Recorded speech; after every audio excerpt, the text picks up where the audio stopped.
Hi everyone. So I'm back today, and yesterday I discussed few important concepts with you. So I'm back today. Just a second.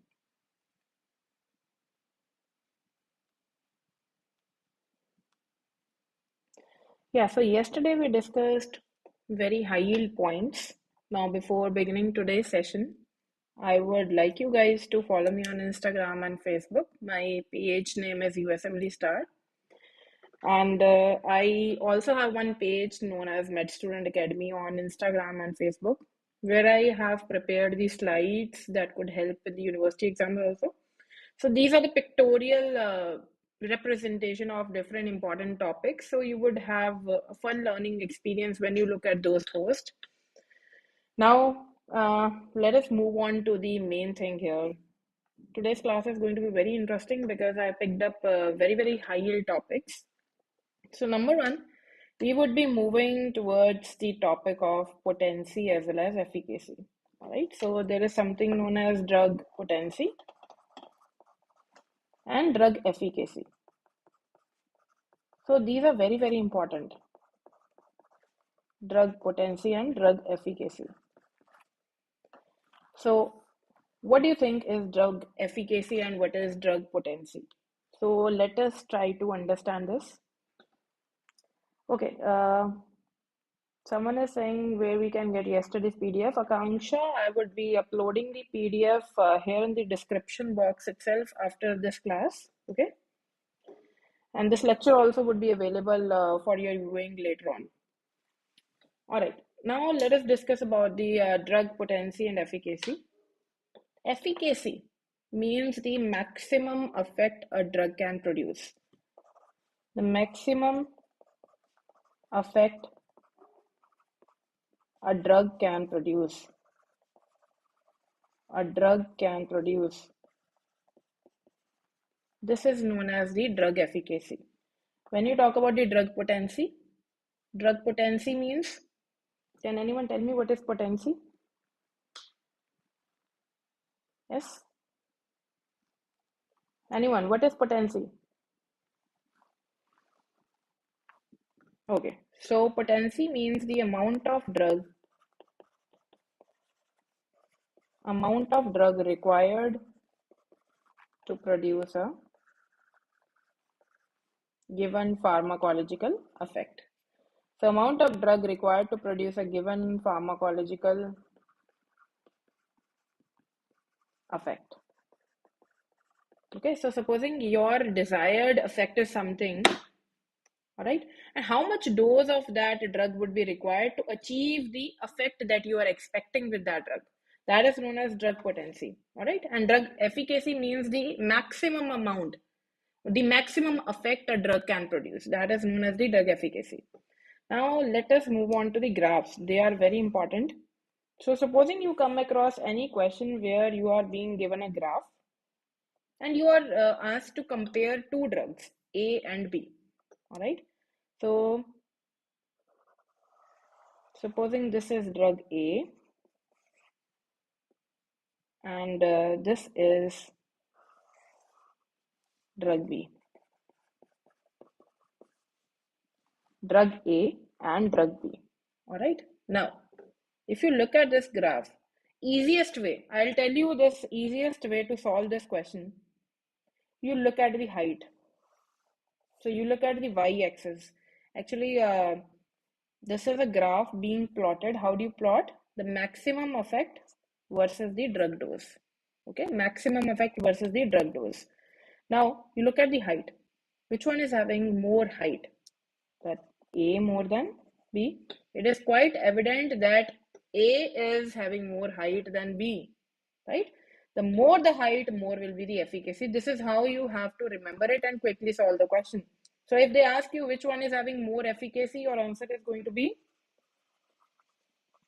drug A is more efficacious. Drug A is more efficacious than drug B. All right. So this is very simple. Now, when you talk about the drug potency, how would you solve a question about drug potency? So let us try to understand that also. Here also again, if you are given a graph,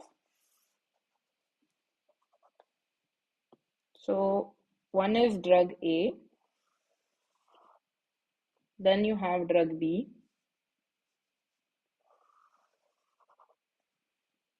so this is A and this is B. Now, how to solve question regarding potency is the more the left shift,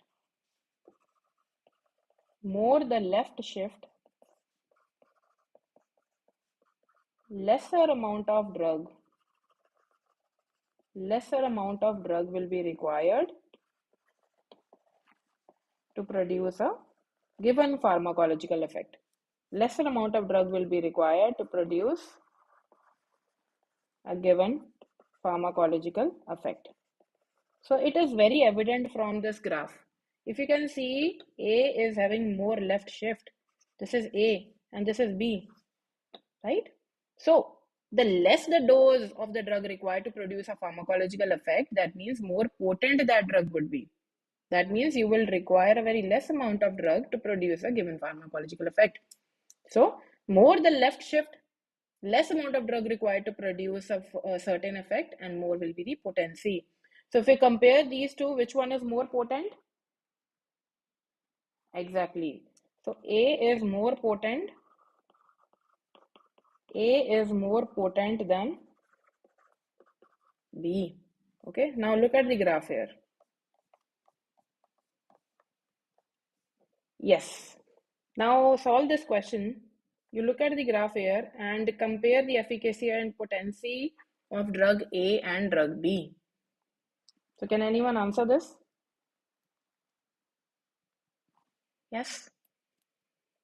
Can anyone answer this question?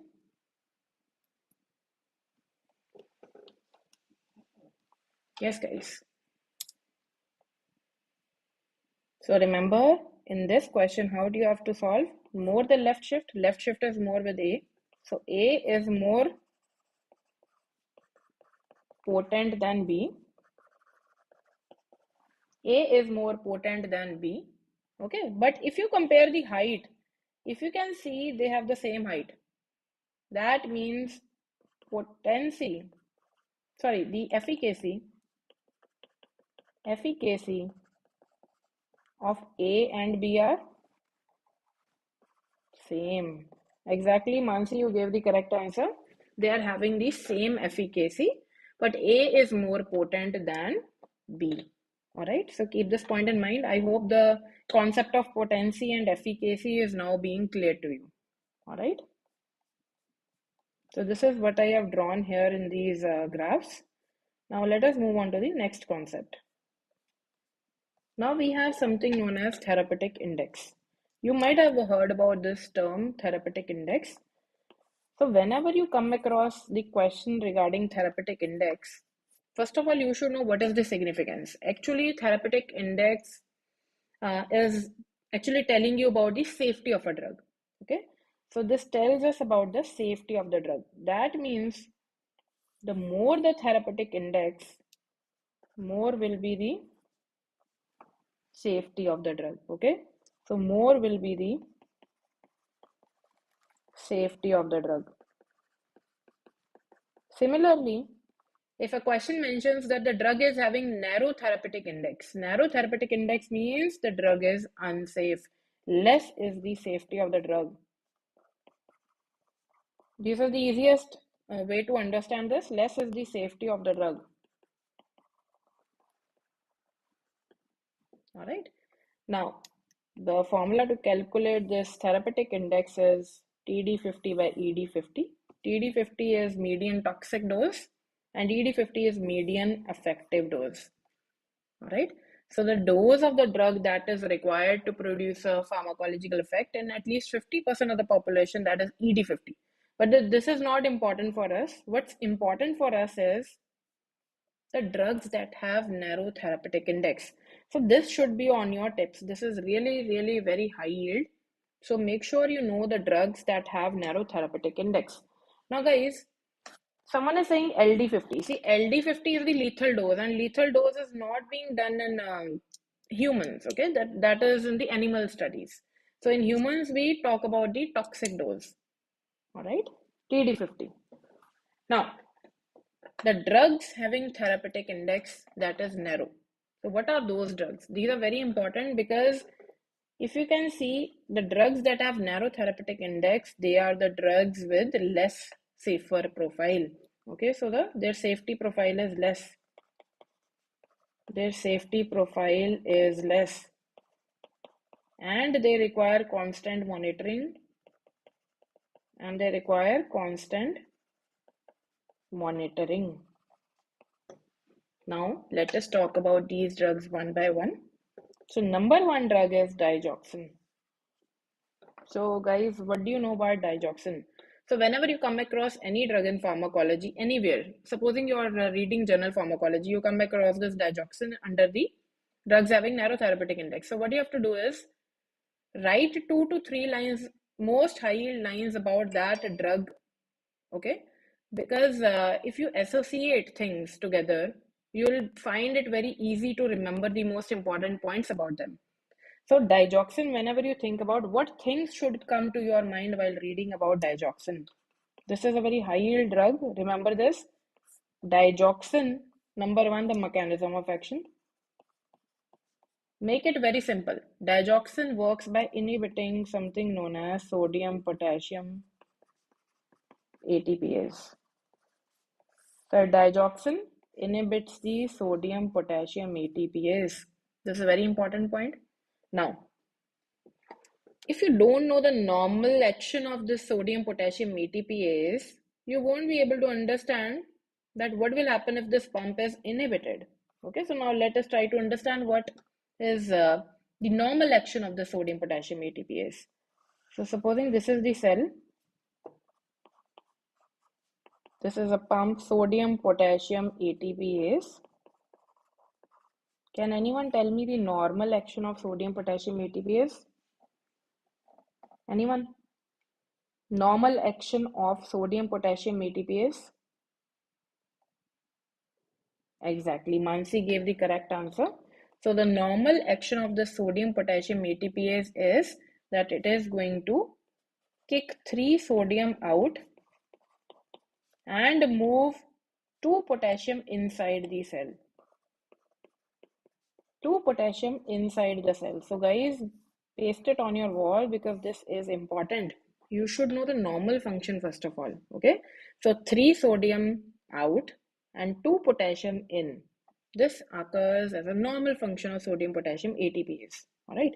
Now, another point, make a flashcard here itself. Similarly, you could be asked about aldosterone. This is not related to it, but still make a flashcard for it. So we have aldosterone. Similarly, just like this, you also have to learn the action of aldosterone. Okay, so what is the action of aldosterone? Sodium water in and potassium hydrogen out.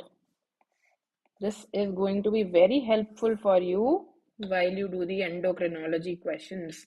Okay, so aldosterone leads to sodium and water reabsorption and leads to excretion of potassium and hydrogen. This is very, very important point. Now, moving on to this point. Now, guys, this was the normal action. 3 sodium out and 2 potassium in. Imagine if sodium potassium ATPase, is inhibited. So obviously the normal action would be interrupted. Normally 3 sodium was moving out and 2 potassium moving in. Now sodium potassium ATP is not working. That means sodium is not moving outside. Sodium is not moving outside and potassium is not moving inside. Alright. So if sodium is not moving outside, what will happen to the intracellular concentration of sodium? Yes, what will happen to the intracellular concentration of sodium? It will increase. Intracellular sodium will increase. Okay. Now, you should also know one concept here. There is also one more pump, that is sodium calcium exchanger. There is sodium calcium exchanger. Now, what happens is Normally what happens when sodium is moving out, three sodium molecules are moving out, right?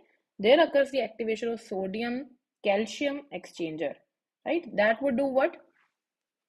Sodium calcium exchanger is going to move three sodium inside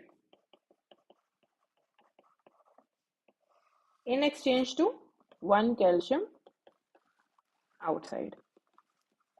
Okay, so three sodium will move inside and one calcium from the cell will move outside. Now imagine if sodium potassium ATPase is not working, the sodium calcium exchanger will also fail. The sodium calcium exchanger will also fail.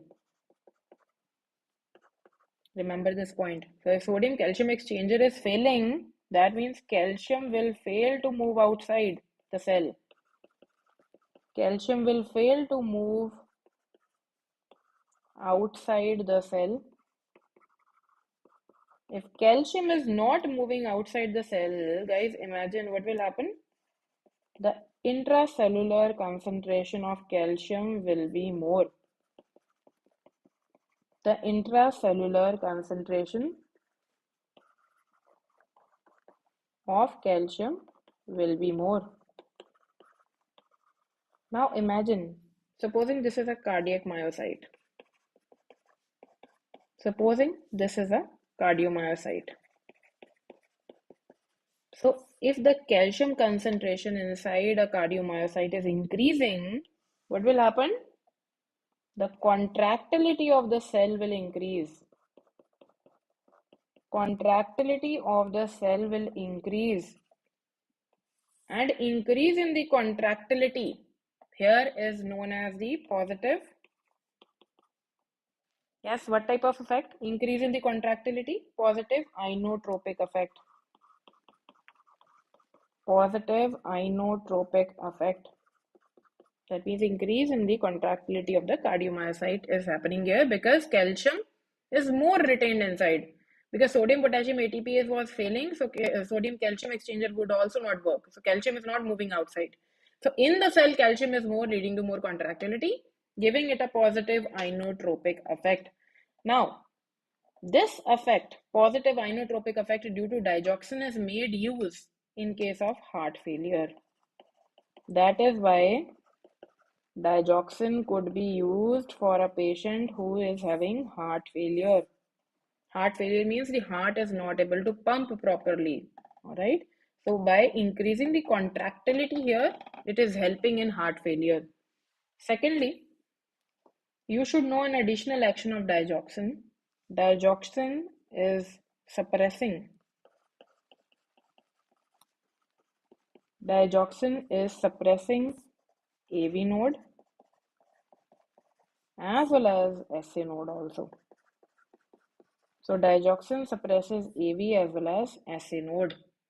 Okay, so if it is suppressing the AV node, so the electrical conductivity is reduced. The electrical conductivity is reduced, and this reduced electrical conductivity is known as negative bromotropic effect.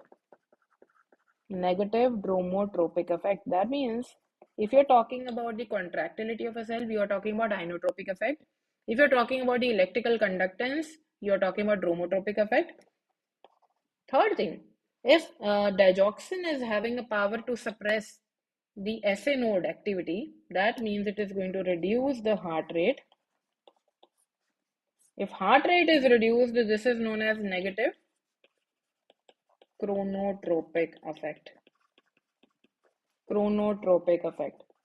So let us discuss this take-home message. You might have read about it at several places that when you talk about inotropic effect, so make a flashcard. This is a shortcut that you have to remember. Inotropic effect, we are talking about the contractility. When you talk about the dromotropic effect, you are talking about the electrical conductivity. Electrical conductivity. When you are talking about the Chronotropic effect. That means you are talking about the effect on the heart rate. So it could be increase in the heart rate, positive chronotropic effect, decrease in the heart rate, that is negative chronotropic effect. All right. So supposing you get a question on digoxin. So remember, guys, you will mark digoxin is having a positive inotropic effect,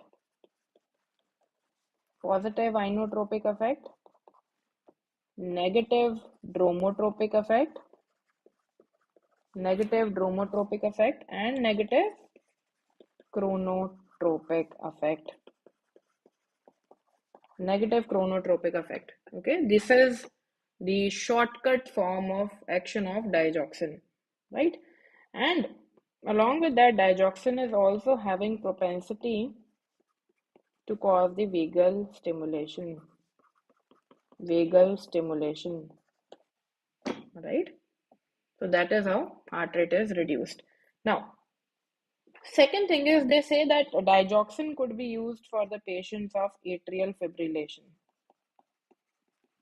Digoxin could be used for the patients of atrial fibrillation. Now, what you have to remember is the patients who have atrial fibrillation, their atria are not contracting properly. Although the rhythm is fast, but they are not contracting properly and they are not at sync with the ventricles. Okay, so there will be improper or insufficient contraction of the atria in case of atrial fibrillation. Remember this point. Now, what happens is if you give digoxin to a patient who is having atrial fibrillation, which effect of digoxin would help for atrial fibrillation? Yes? Anyone? Digoxin is having negative chronotropic effect. It is reducing the heart rate. The conductivity is also being reduced. So that is how it is helping in controlling of the rhythm. It is helping for atrial fibrillation. Okay. So if you are being asked the two main indications for digoxin, number one would be heart failure, number two would be atrial fibrillation. Another point about digoxin. Digoxin, very high yield point, the toxicity. Since we say that digoxin is a drug that is having narrow therapeutic index, right? That means it is not a safe drug. You have to do the constant monitoring. Now, another point is what will happen if digoxin toxicity occurs? What is the reason and what will happen?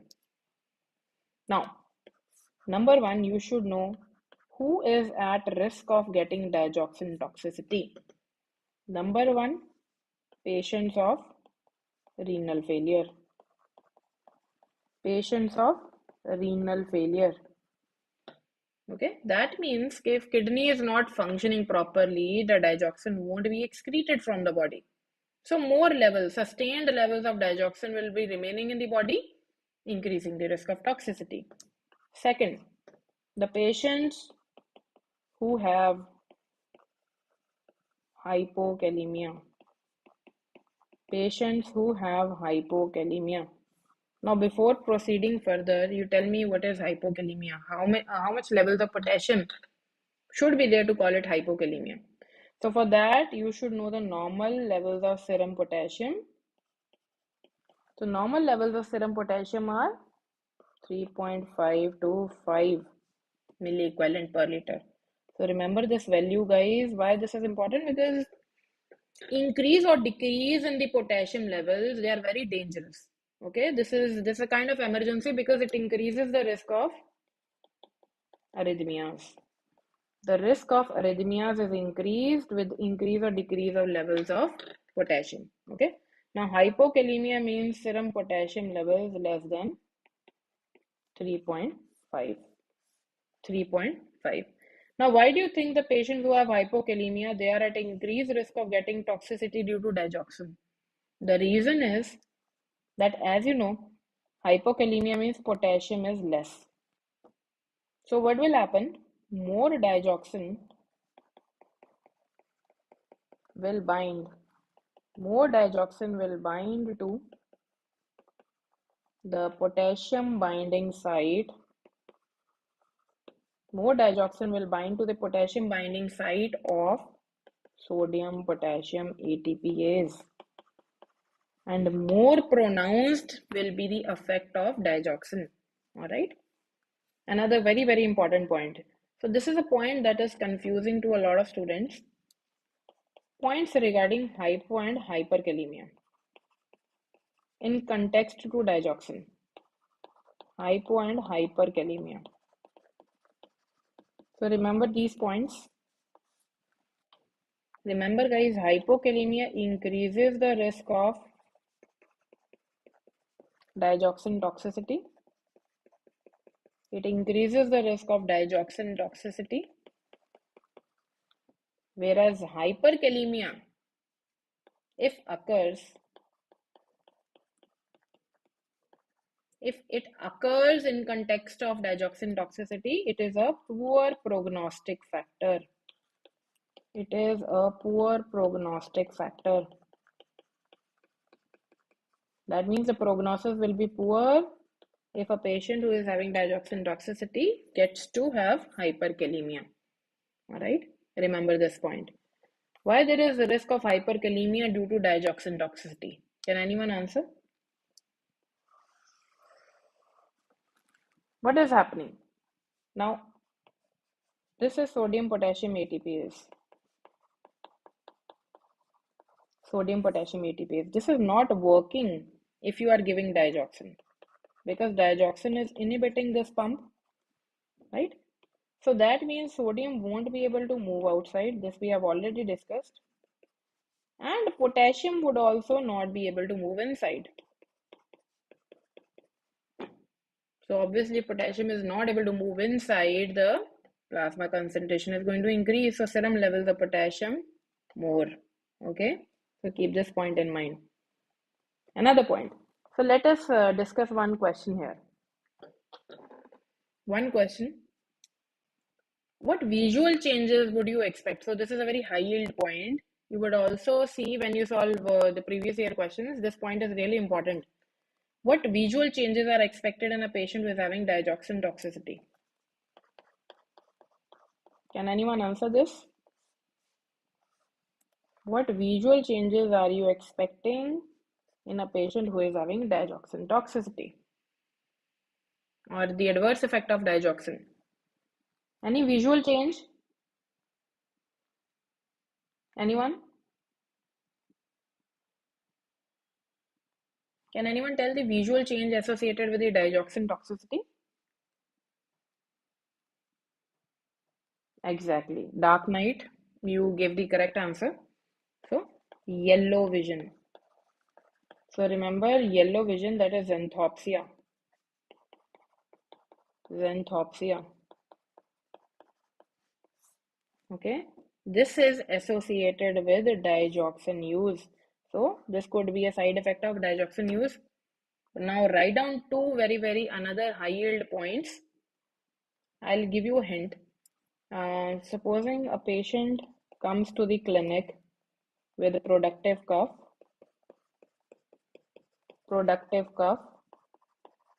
weight loss, fever, hemoptysis,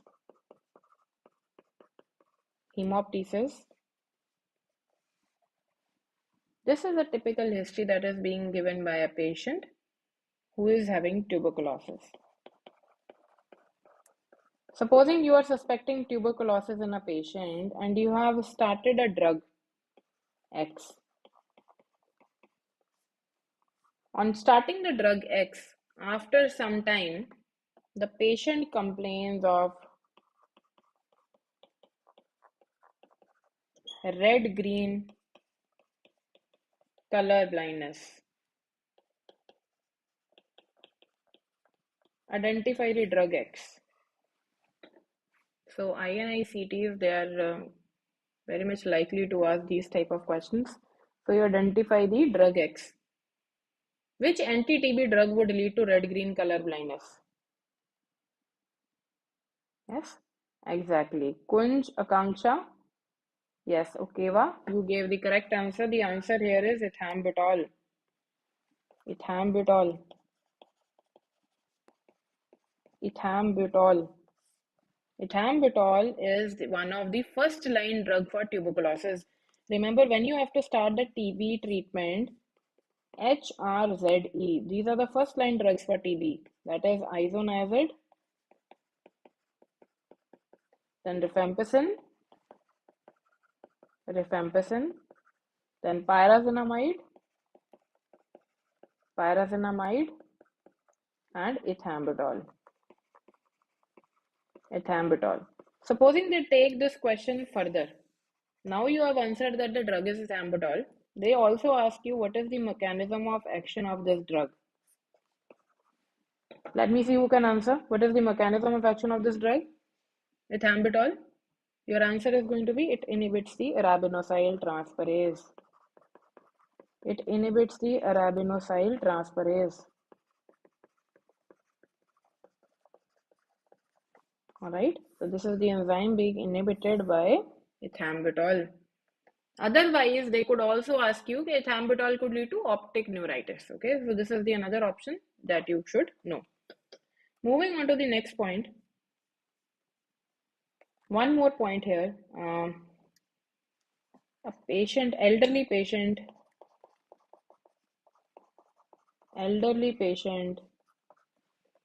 who is having erectile dysfunction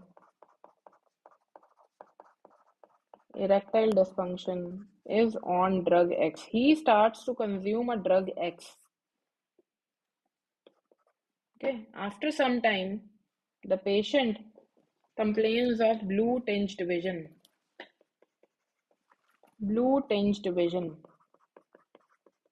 What is the drug X?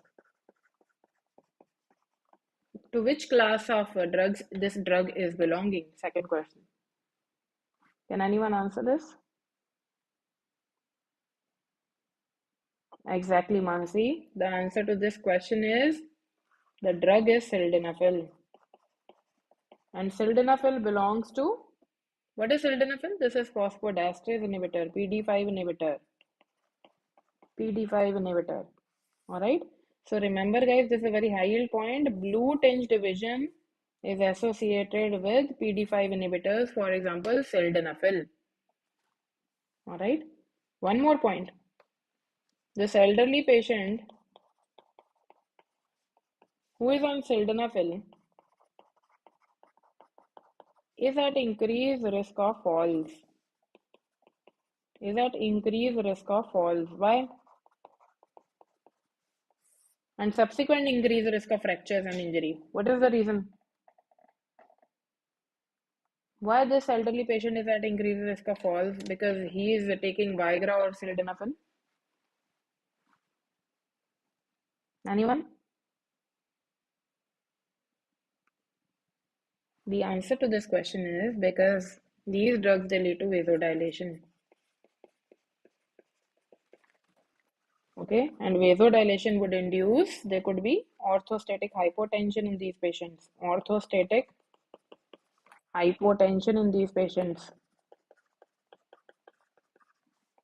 Can anyone tell me what is orthostatic hypotension? Supposing the patient is lying down. Now the patient gets up. He is now in the standing position. From the supine position, he is getting up and he is standing. Within 5 minutes of this change in position from the supine position to the seated position or standing position, if there is fall in systolic BP of 20 millimeter of mercury or a fall in diastolic BP of 10 millimeter of mercury, you call it orthostatic hypotension. Okay, orthostatic hypotension. Why this is important? You don't see, this is not related to rote learning anymore. Why?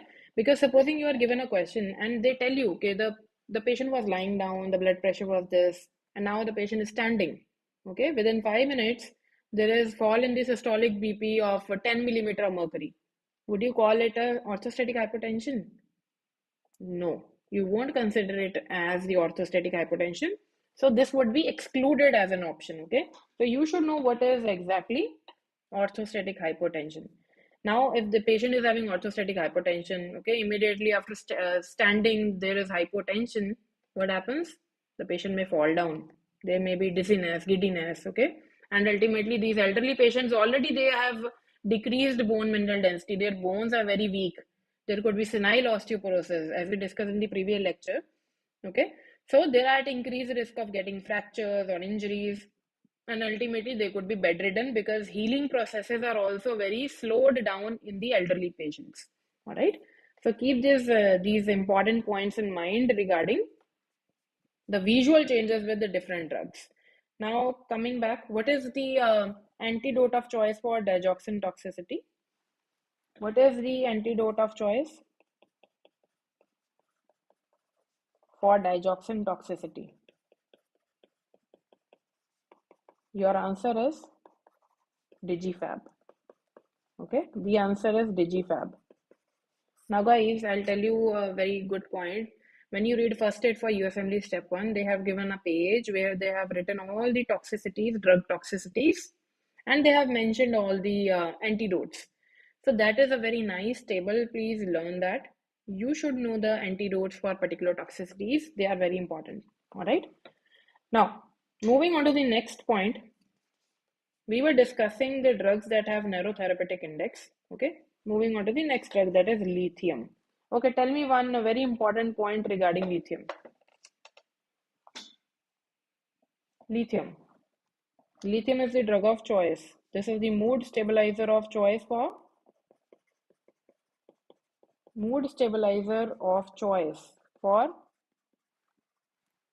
bipolar disorder.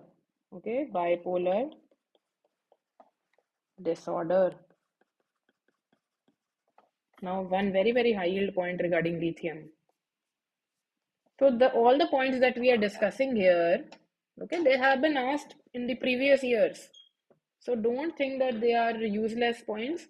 They are very important points. It's just that I don't teach you particular topic wise. I integrate everything. All right. So we were talking about lithium. So supposing a pregnant female. So supposing you are given a situation in which a pregnant female is there and she is having bipolar disorder and she is consuming lithium. She is consuming lithium. Okay.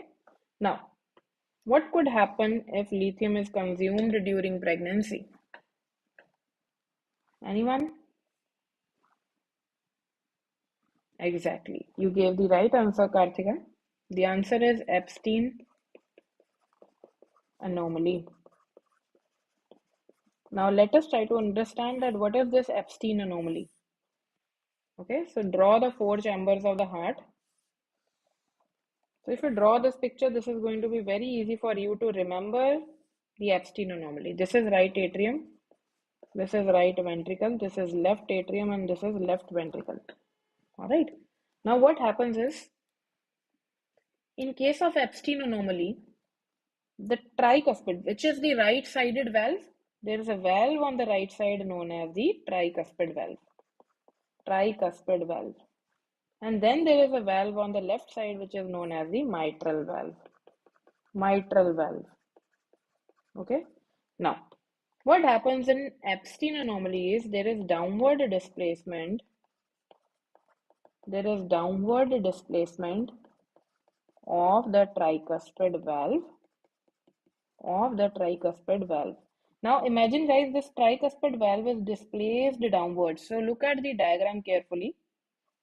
So this tricuspid valve is displaced downwards. Okay. Now what you can appreciate here is that the area which was being occupied by right atrium now is being increased. Right atrium is occupying the territory of right ventricle. Why? Because the tricuspid valve has moved downwards. There is downward displacement of the tricuspid valve. All right. And this more occupation, the right atrium being occupying more territory of right ventricle, this is known as atrialization. Atrialization. of right ventricle. Atrialization of right ventricle. So if you remember this picture of the heart, the four chambers and the tricuspid valve, you can never forget Epstein anomaly. Okay, so the atrialization of the right ventricle means that the right atria is coming in the territory of right ventricle because the tricuspid valve has now moved downwards. Why there is atrialization of right ventricle? Due to the downward displacement, of the tricuspid valve. Okay, due to the downward displacement of the tricuspid valve. So these were very, very important points. Now your homework is to learn the signs and symptoms of lithium toxicity. Okay, and learn the adverse effects of lithium. So lithium could lead to nephrogenic diabetes insipidus. Lithium could lead to the thyroid disorders. Lithium could lead to the tremors, weight gain. Okay, so these are all the side effects of lithium. Please learn them. They are very important. So lithium overall is a very important drug. Moving on to the other drug that is having a narrow therapeutic index, that is theophylline. The only thing that you have to remember regarding theophylline is number one, it is having narrow therapeutic index. Second, it was being used for asthma and COPD. Nowadays, it is not being preferred. Okay. Then anti-epileptics, they are also having narrow therapeutic index. Moving on to next very, very high yield drug. Okay. That is warfarin. Now let us talk about warfarin here. So this concept would be very helpful to you. Anticoagulants, especially guys, they are very, very important both for NEET PG and INICT. So don't leave them. So when you talk about warfarin, there are few important points that you should always keep in mind. Number one, how does warfarin act? What is the mechanism of action of warfarin? Anyone? What is the mechanism of action of warfarin? Your answer is it inhibits the vitamin K epoxide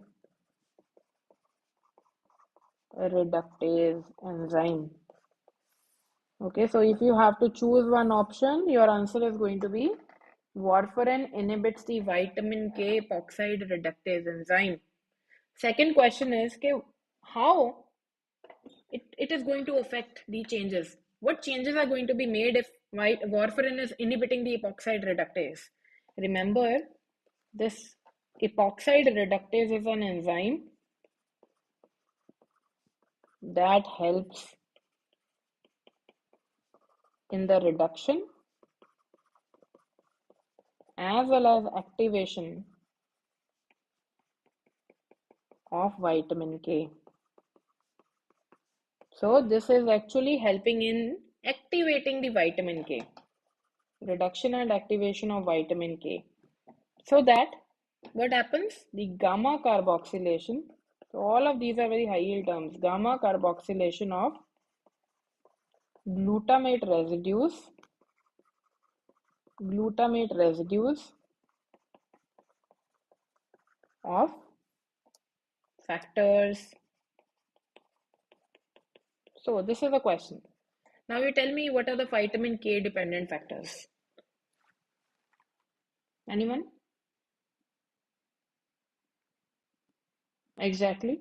Akanksha, you gave the right answer. One thing is missing, that is protein S. Okay. So the factors that are dependent on vitamin K, they are factor 2, 7, 9, 10, protein C, and protein S. They are very, very important. Okay. Now, among these factors, guys, you should know one concept. Factor 2, 7, 9, 10, they are the clotting factors. So they are going to lead to blood clotting. They are the clotting factors. But what about protein C and protein S? What about protein C and protein S? Mansi, what about protein C and protein S? Protein C and protein S, they are having anti-clotting effect, anticoagulant effect. Anticoagulant effect. Okay, why do we say anticoagulant effect? The answer is that protein C inhibits factor 5A, and 8A. So obviously, if protein C is inhibiting the clotting factors, it is having anticoagulant effect, right? Then what is the role of protein S? What is the role of protein S? Your answer is going to be protein S is the cofactor. So protein S is a very crucial cofactor for protein C. That means protein C is nothing without protein S. Okay? So keep these points in mind because they would be useful now. Now, if warfarin is inhibiting the vitamin K epoxide reductase, that means warfarin is going to inhibit all these factors indirectly. Okay? Now, let us come on to the very, very high yield point regarding warfarin here. If you start, first of all, if you have to give an anticoagulant in emergency, which one would you prefer? Would you prefer warfarin or would you prefer heparin? Anyone? Would you prefer warfarin or would you prefer heparin? In if you have to give this anticoagulant in emergency, which one would you prefer? Your answer is going to be heparin. For emergencies, heparin. Because heparin is going to act very fast. Warfarin takes time. The onset is delayed. Okay, it takes time to act. Another point. If you start warfarin as an anticoagulant, if you start warfarin as an anticoagulant in a patient alone, that means if you are only using warfarin as an anticoagulant, what could happen? What could happen? Now let us try to understand what happens. Warfarin, as I told you, it inhibits factors 2, 7, 9, 10, protein C, and protein S. It is going to inhibit factors 2, 7, 9, 10, protein C, and protein S. Okay, but if you look at these factors 2, 7, 9, 10, protein C, and protein S, out of all these, protein C and protein S are having a shorter half-life. So the half-life of protein C and protein S is shorter as compared to the factors 2, 7, 9, 10. That means who is going to get depleted first? Your answer is going to be protein C and protein S. Protein C and protein S, they are depleted first under the influence of warfarin because they are having shorter half-life. So what is remaining? Factors 2, 7, and 9, 10. They are still remaining. That means what is going to happen? They are having clotting action. They are clotting factors. So blood clotting will occur. Okay. They will lead to a hypercoagulable state. Hypercoagulable state. So this is the irony. So try to understand this point, why we are discussing it. Okay, although warfarin is an anticoagulant, you know that warfarin is an anticoagulant, right? But still, when you start warfarin alone in a patient, there is a state of hypercoagulability. What is the reason? Although warfarin being an anticoagulant, still when you start warfarin in a patient alone, there is a state of hypercoagulability. The reason is exactly the protein C and protein S are depleted first. Remaining factors 2, 7, 9, 10, they lead to hypercoagulable state. Okay, so obviously if there is hypercoagulability, there will be formation of microthrombi. So guys, whenever you come across this term thrombus, don't get confused. Thrombus means a blood clot. Thrombus means a clot. Microthrombi means a small clot. Okay, so there will be formation of multiple microthrombi, and ultimately, if they are occluding the vessels supplying the skin, there is going to be a condition known as warfarin-induced skin necrosis. Warfarin-induced skin necrosis.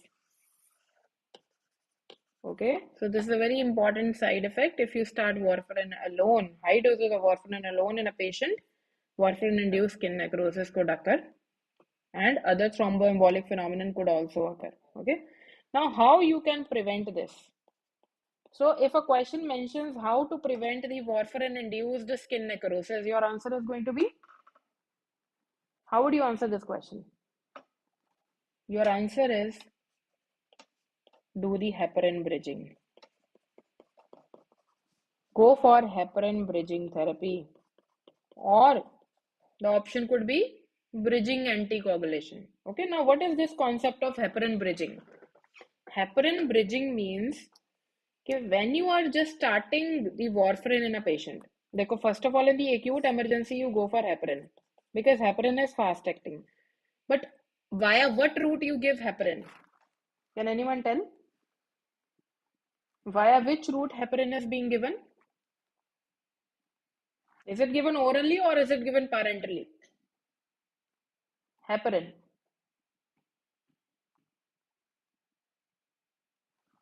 The answer is it is given parenterally. It is given parenterally, either via subcutaneous route, okay, or via IV route. But obviously, you cannot continue with heparin for a long run because this is given parentally.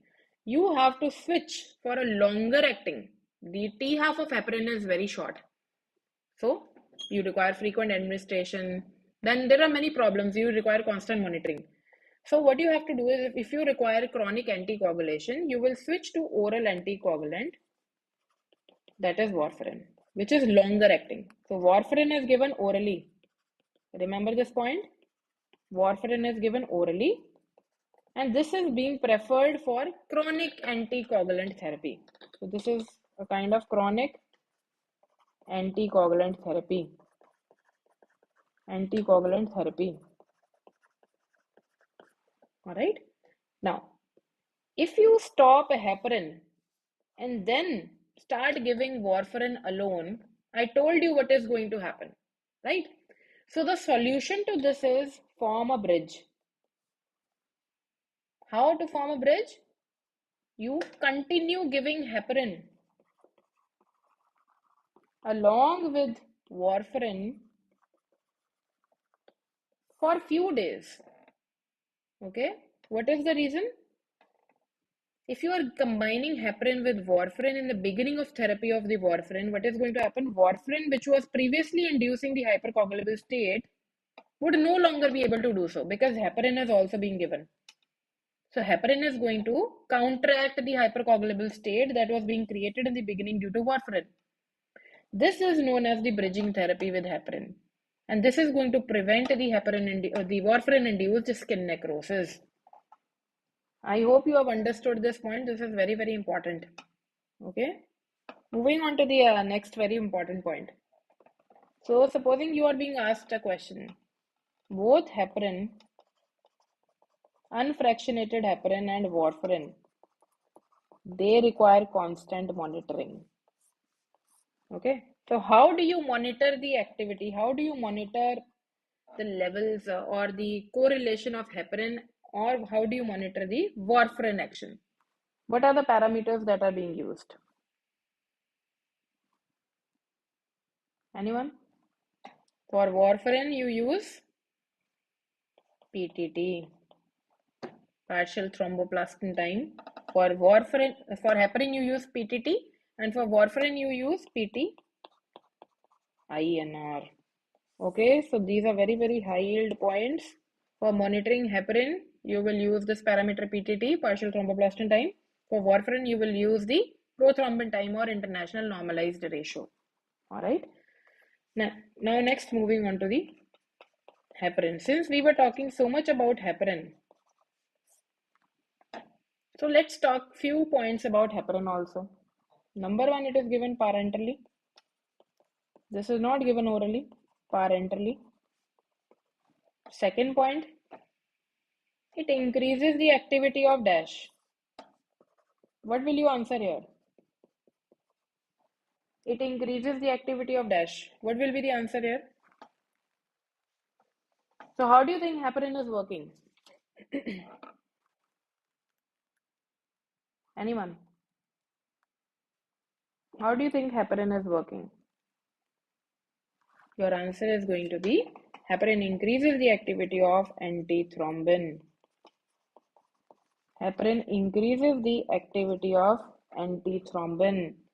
By increasing the activity of antithrombin, what is it doing? So for that you need to know the action of antithrombin. Antithrombin inhibits factors 2A and 10A. Okay, so remember this point. The factors 2A and 10A are being inhibited by antithrombin, and if someone is increasing the activity of antithrombin, obviously 2A 10A would be inhibited more, right? So heparin is acting indirectly and it is inhibiting the activity of 2A and 10A.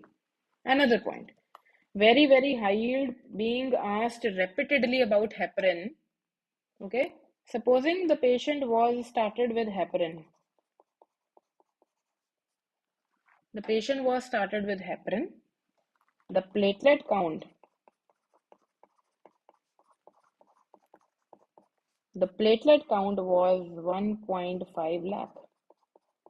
When you started the therapy with heparin, okay, when you start the therapy with heparin, the platelet count was 1.5 lakh. After 5 to 7 days, when you again measure the platelet count, it was 50,000. Okay, it was 50,000. Now remember, from the baseline, when you started the therapy with heparin, it was 1.5 lakh. Now within 5 to 7 days, it has reduced by more than 50%. Okay, so there's more than 50% reduction in the platelet count after the heparin therapy within 5 to 7 days. So what is this? We are talking about heparin induced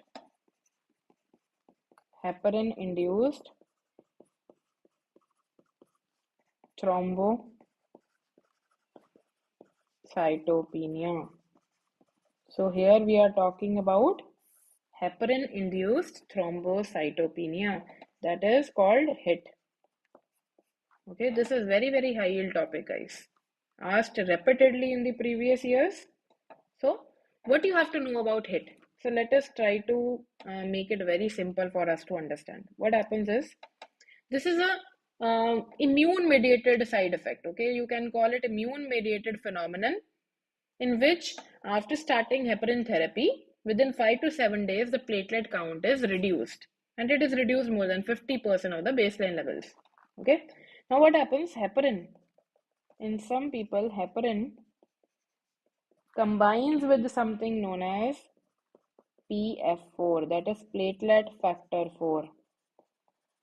So heparin combines with something known as platelet factor 4. Okay, now this heparin combining with the platelet factor 4 is being considered alien to the body. So body thinks this is an antigen. Okay, so IgG antibodies would be combating against this. So what happens? A complex is being made. IgG combining with heparin and platelet factor 4 complex. Now this whole complex is binding to the platelets.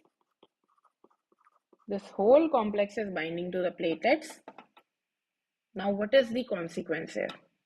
The antibody, the IgG, is actually this is attacking the platelets. Okay, so there is consumption of platelets, consumption of platelets. Along with that, the macrophages of the liver, spleen, they also attack these platelets that are carrying this complex. Okay, so there is also phagocytosis by the macrophages. So ultimately, what happens to the platelet count? Platelet count is reduced. Platelet count is reduced. Okay, so the very important history, guys, if you are given in the question, okay, in the beginning, when you start heparin therapy, they give you the certain platelet count, and then after 5 to 7 days, they give the reduction of the platelet count by more than 50%. Then you have to think about heparin-induced thrombocytopenia. Okay, this is hit, and this is very, very important. So what you have to do is stop heparin. Okay, stop the unfractionated heparin, and then you can move to non-heparin anticoagulant. Many non-heparin anticoagulant. So this was about the platelet factor 4 being combined into the heparin and the IgG combination, and ultimately the platelets getting consumed and reduction in the platelet count. Okay, just a second. So yeah, so these were the drugs with narrow therapeutic index. I'm left with two drugs, aminoglycosides, as well as the tricyclic antidepressants that I would discuss tomorrow with you.